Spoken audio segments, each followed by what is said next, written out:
Welcome back. I'm right here with Christina Rios of R-S Theatrics, and we're talking about theater with a twist. When all theater kind of has a twist anyway, in order to be done well, right? Hopefully. Hopefully it's all a little twisted.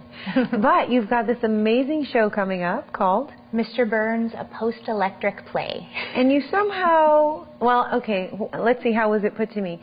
It's about something with society. Oh, well, so the whole idea is that I think the very lofty artistic director version of it would be that at the end of everything, what we have that holds us together as a group of human beings is art, is the love of the story, is oral storytelling. And we kind of, the theme of the season is beginning at the end. So it's a 3-act piece, ultimately about the oral storytelling of a Simpsons episode that takes place once the world has ended, and how the story grows and what it means to the people that follow it and produce it. So what's going on here? Well, there's our Sideshow Bob. This is the Cape Fear episode of The Simpsons, which is arguably the greatest episode of The Simpsons that was ever written. If you've never seen it, it's fantastic. It's in season 4. It is hilarious. Okay. It is almost a shot-for-shot retelling of the second Cape Fear with Robert De Niro, thrown in with Gilbert and Sullivan, as you can see, with HMS Pinafore and The Simpsons into a blender, and out has come one of the most remembered episodes ever. So how's this relate to the play?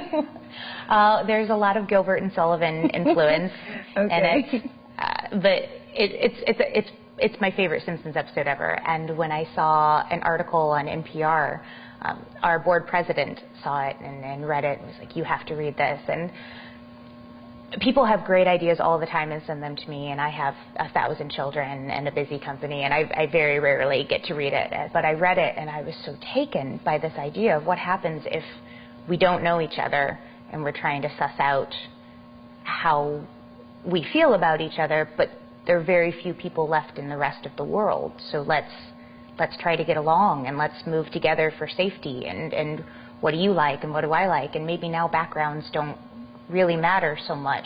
And ultimately what we have at the end of the day is we love stories and we love art, and that's one of the things that makes human beings amazing things. So why would you say anybody should go see this play?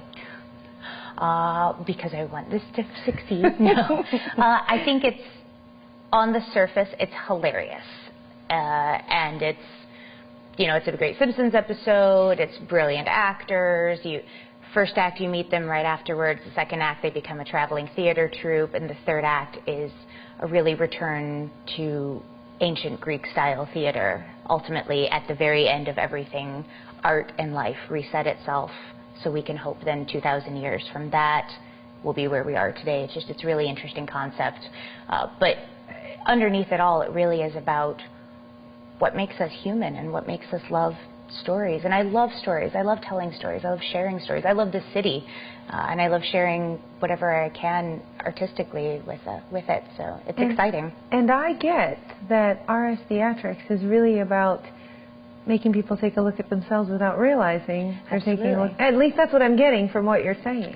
That's my hope. My hope is that nobody ever comes to see something that we've produced and gets in the car and turns to their friend and goes, "Well, that was nice." You know, we absolutely don't make theater for everyone, but I do hope, you know, our motto is, our mission statement is to produce St. Louis thought-provoking premieres that demand conversation after the applause has died down. I don't want you to just be able to get over it and go watch whatever you DVR'd. You know, I want you to go out and have a drink or a cup of coffee the next day, or call somebody on the phone and go, I keep thinking about this thing, even if you hate it. That's what fires those synapses and connects us. Well, on that note, I want you to tell us where and when we can find this play. We will be at the Ivory Theatre, which is at 7620 Michigan. We run from September 4th through the 20th. We're there Fridays, Saturdays, and Sundays, all evening plays, because matinees terrify me. 8 o'clock on Fridays and Saturdays, and 7 o'clock on Sundays. And then we have one open brush-up Thursday, which is open to the public, and it's absolutely donate whatever you want to come watch the brush up. I think art's a necessity. It's not a luxury. Otherwise, they can reach you at 314-252-8812. Absolutely. Or online at rs-theatrics@gmail.com. We'll be there. Awesome. Well, you know what? Break a leg. Thank you. And thank you so much for joining us on the set today. Thank you so much for having me. And remember, Mr. Burns, a post-electric play begins. It's run on September 4th at the Ivory Theatre. There's more STL Live after this. Stay with us.